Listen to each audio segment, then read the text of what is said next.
میرے نبی نے فرمایا کہ جب لوگ جنت میں جا رہے ہوں گے، اویس بھی جا رہا ہوگا، دروازے کے قریب اللہ فرمائیں گے باقی سب کو جانے دو، اویس کو روک لو۔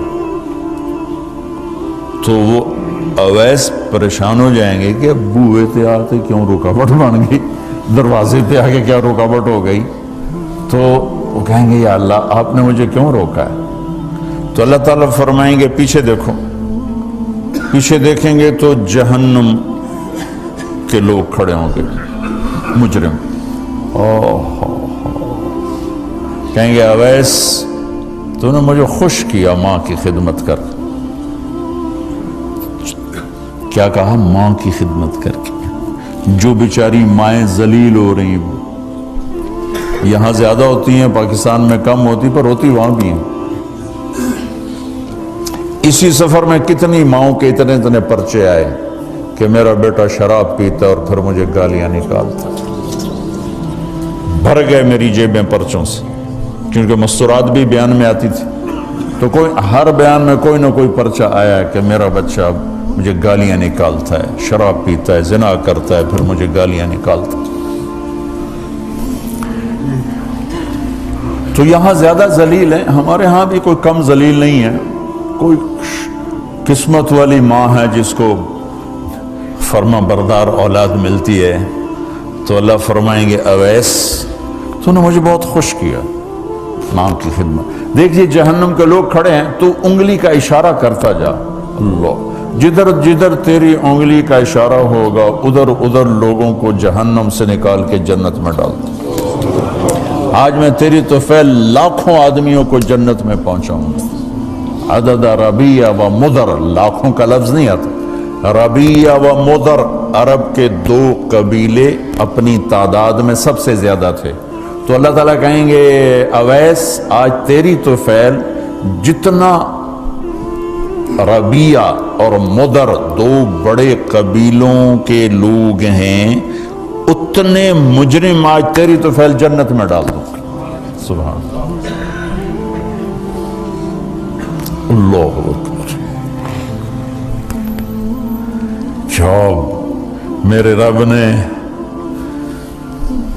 مقام بخشا کہ عمر اور علی سے کہا جا رہا ہے دعا کروانا، اور جنت کے دروازے پر کھڑا کر کے فرمایا جا رہا ہے پیچھے نظر دوڑا، دیکھ جتنے جہنم کے لوگ کھڑے ہیں، اشارہ کر تیرے طفیل آج ربیہ اور مضر کی تعداد کے برابر لوگوں کو جنت میں ڈالوں۔ ایک اور واقعہ بھی سناتا ہوں۔ آپ نے فرمایا میں آج رات جنت میں گیا۔ ایک تو معراج ہے جو جاگتے ہوئے، خواب میں تو بہت دفعہ ہوا، آج رات میں جنت میں گیا، میں نے آواز سنی قرآن کی تلاوت۔ میں نے پوچھا یہ کون تلاوت کر رہا ہے؟ ان کا جی یہ حارثہ بن نعمان ہے۔ تو آپ نے کہا حارثہ بن نعمان؟ وہ تو مدینے بیٹھا ہے۔ دیکھو آپ کو سنانے کے لیے مائک لگا ہوا ہے اوپر، تھوڑے سے لوگ آپ، اور حارثہ کی آواز جنت میں جا رہی ہے اور وہ مدینے بیٹھے ہوئے ہیں، 7 آسمان پار کر کے آواز جا رہی ہے۔ وہ کیسے پوری جنت میں اس کی آواز کیوں آ رہی ہے؟ کہ یا رسول اللہ انہوں نے ماں کی ایسی خدمت کی ہے کہ اللہ تعالیٰ نے خوش ہو کر کہا ہے حارثہ جب قرآن پڑھے ساری جنت کو سناؤ، ساری جنت کو سناؤ۔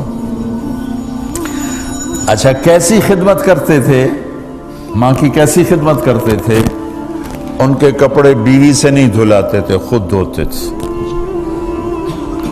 ہم لوگ اپنی بیویوں پہ ڈنڈا چڑھا کے کھڑے ہوتے، میری ماں دے کپڑے دو، میری ماں دی روٹی پکا، میری ماں نو چاہ بنا کے دے۔ آپ کی بیوی کے ذمے آپ کی ماں کی خدمت نہیں ہے، میرے ذمے میری ماں کی خدمت، میری بیوی کے ذمے میرے باپ کی خدمت نہیں ہے، میری ماں کی خدمت نہیں ہے، میری بہن بھائیوں کی خدمت نہیں ہے۔ لیکن یہ بر صغیر کے معاشرے کا ظلم ہے کہ آنے والی بچی ٹکڑے ٹکڑے ہو جاتی، پس کے رہ جاتی، اور ایک ظلم و ستم کی چکی میں وہ قیمہ بن جاتا۔ ساس کا ظلم، سسر کا ظلم، خامد کی بہنوں کا ظلم، بھائیوں کا ظلم، تانے بولیاں، اس بیچاری نے بچے کیا پالنے ہیں، وہ تو روتے روتے زندگی گزار دیتی۔ میرے ذمہ ہے ماں کی خدمت، میری بیوی کے ذمہ نہیں ہے۔ پوچھو مفتیوں سے، ماں کے لیے کیا کرتے تھے؟ سالن خود بناتے تھے، آٹا گوندتے تھے، روٹی پکاتے تھے، پھر تھالی میں پلیٹ میں رکھ کر ماں کو سامنے بٹھا کر خود کھلاتے تھے، کھلاتے بھی خود، اور ماں کو تیل لگاتے، کنگھی کرتے، جوئیں نکالتے۔ اور کبھی اماں کوئی کام کہہ دیتی اور سمجھ میں نہیں آیا تو یہ نہیں کہتے تھے ماں جی کیا جے، اپنی بیوی کو باہر بلا کر کہتے ماں جی نے کیا کہا ہے مجھے سمجھ میں نہیں آیا۔ ایک دفعہ موسیٰ علیہ السلام نے پوچھا یا اللہ میرا جنت کا ساتھی کون ہے؟ تو موسیٰ علیہ السلام نے فرمایا فلاں قصائی تیرا جنت کا ساتھی۔ تو موسیٰ علیہ السلام تھوڑا سوچ میں پڑ گئے کہ قصائی تے موسیٰ دا جوڑ کی میں بہ گئے، فلاں مجاہد، فلاں عالم، فلاں ولی اللہ، وہ تیرا جنت کا ساتھی، قصائی تیرا ساتھی۔ تو موسیٰ علیہ السلام نے پتہ پوچھا اور پہنچ گئے۔ تو وہ گوشت کی دکانوں میں ایک دکان اس کے بھی تھے، وہ بٹھا چوکڑی مار کے تھے اپنا بیچی جاندہ تھے، ٹکی جاندہ ہے۔ کوئی موسیٰ علیہ السلام کو اسپیشل چیز نظر نہیں آئی۔ جب شام کو وہ چلنے لگا، جب وہ اس کا گوشت ختم ہو گیا تو اس نے ایک ٹوٹا تھیلے میں ڈالا اور چل پڑا، موسیٰ علیہ السلام بھی ساتھ چل پڑے۔ وہ گھر پہنچا تو موسیٰ علیہ السلام نے کہا میں آ جاؤں؟ کہا جی آ جاؤ۔ اس نے وہاں جا کے کیا کیا، بوٹیاں بنا کے ہانڈی چڑھا تھی، پھر آٹا نکال کے گوندھا، اس کو نرم ہونے رکھ دیا، سالن تیار کیا، پھر روٹی تیار کی، ٹرے میں رکھا۔ ایک عورت اس طرح پڑی تھی، اس کو جا کے ہلایا، ماں جی، آنکھ کھولی، ایک ہاتھ سے اٹھایا، سہارا دیا، دوسرے ہاتھ سے نوالے بنا بنا کے کھلاتا رہا، کھلاتا رہا، کھلاتا رہا۔ تو اس نے یوں سر ہلایا کہ مطلب میری بس۔ تو اس کا منہ صاف کیا اور اس کو سہارا دے کے لٹانے لگا تو کچھ بڑبڑائی۔ موسیٰ علیہ السلام ذرا فاصلے پر تھے، سن نہیں سکے کیا کہا۔ موسیٰ علیہ السلام نے فرمایا میرے بھائی یہ کون ہے؟ کہا جی میری ماں ہے، اور میں جب صبح جاتا ہوں نا کام پر تو اس کے سارے خدمت کر کے روٹی پانی کھلا پلا پھر میں جاتا ہوں، پھر جب شام کو واپس آتا ہوں تو پہلے میں اس کی یہ خدمت کرتا ہوں۔ بیوی سے نہیں کہا، خود کیا۔ ہم اپنی بیویوں کو کتنا ذلیل کرتے ہیں، اور 99% جو ساس ہے وہ نیگیٹو ہے اور ظالم ہے۔ 99% ساس نیگیٹو ہے اور ظالم ہے، اور ہمارے بچوں کو ہوش نہیں کہ میری ماں ہے، میری ماں ہے۔ ماں کی وجہ سے بیوی کو تباہ نہ کرو، اور بیوی کی وجہ سے ماں کو تباہ نہ کرو، اس میں بیلنس کرو۔ بیوی کے عشق میں ماں باپ ذلیل نہ ہو، اور ماں باپ کے عدم میں بیوی ذلیل نہ ہو۔ یہ دونوں نوحے میں سن رہا ہوں، اس لیے بول رہا ہوں، دکھ سے بول رہا ہوں۔ کہا جی میں شام کو پھر اس کی خدمت کرتا ہوں، اب بچوں کو بعد میں دیکھتا ہوں۔ کہا اچھا یہ بتا یہ کیا کہہ رہی تھی؟ لٹا رہے تھے۔ کہنے لگا جی بس ماں جو ہوئی جب بھی خدمت کرتا ہوں تو کہتی اللہ تجھے جنت میں موسیٰ کا ساتھی بنا۔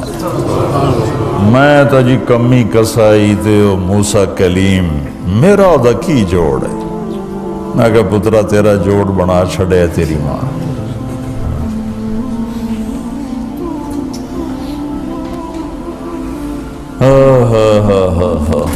ماں باپ زندہ ہیں دعا لو، فوت ہو گئے ان کی قبروں پہ جایا کرو، وہاں بیٹھ کے قرآن پڑھا کرو۔ جو بچہ پڑھے گا وہ اتنا طاقتور ہو کے ماں باپ کو لگے گا، اگر وہ فوت ہو چکے ہیں، زندہ ہیں دعا لو، مر گئے ہیں ان کے لیے ان کی قبر پہ نہیں جا سکتے ہو، یہاں کی زندگی بہت تیز ہے، کبھی تو جایا کرو، کسی ویکنڈ پہ چلے جایا کرو، کسی اتوار پہ چلے جایا کرو، کسی ہفتے کو چلے جایا کرو، مہینے بعد، 2 مہینے بعد، سال میں 1 دفعہ سے، کہ یہ ان کا حق ہے، ان کا حق ہے۔ اور ابن القیم رحمۃ اللہ علیہ نے ایک واقعہ لکھا ہے کہ عبداللہ بن مطرف رحمۃ اللہ علیہ نے خواب دیکھا کہ قبریں پھٹیں اور لوگ نکلے اور کوئی چیز ایسے اٹھا رہے ہیں، ایسے اٹھا رہے ہیں، ایسے اٹھا رہے ہیں۔ ایک آدمی نکلا اور جا کر ایک درخت سے ٹیک لگا کے بیٹھ گیا۔ یہ اس کے پاس جا کر کہتے ہیں بھئی آپ کون لوگ ہو؟ وہ کہتے ہیں ہم ایمان والے ہیں۔ کہ یہ کیا ہو رہا ہے؟ کہ جو رشتہ دار ثواب بھیجتے ہیں یہ وہ اکٹھا کر رہے ہیں۔ کہ تم کیوں نہیں اکٹھا کر رہے ہو؟ کہ میرا بیٹا حافظ قرآن ہے، ایک قرآن روزانہ ختم کر کے مجھے بھیج دیتا ہے، تو میں نے پرچون دی لوڑ نہیں رہ جاندی، میرا تھوک دا کام۔ کہ تیرا بیٹا کیا کرتا ہے؟ کہ اس کی مٹھائی کی دکان ہے بازار میں۔ آنکھ کھل گئی، صبح ہوئی تو پہنچ گئے، بازار کھلا، دیکھا تو ایک نوجوان بیٹھا ہوا اور مٹھائی بیچ رہا اور ہونٹ ہل رہے ہیں۔ پہلے اس کو نہ چیک کرتے رہے، پھر اس کے پاس آئے، بیٹا تیرا نام کیا ہے؟ وہی نام تھا جو خواب میں سنا۔ یہ کیا پڑھ رہے ہو؟ کہ جو قرآن پڑھ رہا ہوں۔ کتنا پڑھتے ہو؟ ایک ختم روزانہ پڑھتے ہو۔ کیا کرتے ہو؟ کہ والد کو ایصال ثواب کرتا ہوں۔ کیا اتنی مشقت کیوں اٹھاتے ہو؟ کہ وہ میرے لیے بہت کچھ چھوڑ گیا، میں چاہتا ہوں میں بھی اس کے لیے کچھ حصہ بنتا رہوں۔